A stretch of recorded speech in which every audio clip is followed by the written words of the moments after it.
Planong ibalik ni DPWH Secretary Vince Dizon ang Cadet Engineering Program.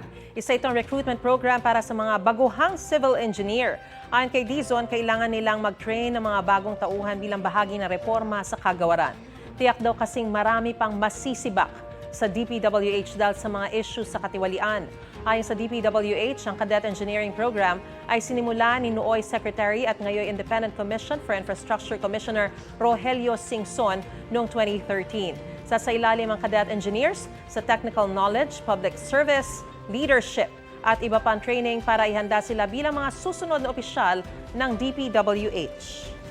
The rate we're going, yung mga kasong fina-file natin at yung mga nadidiscover natin, talagang maraming mawawala, no?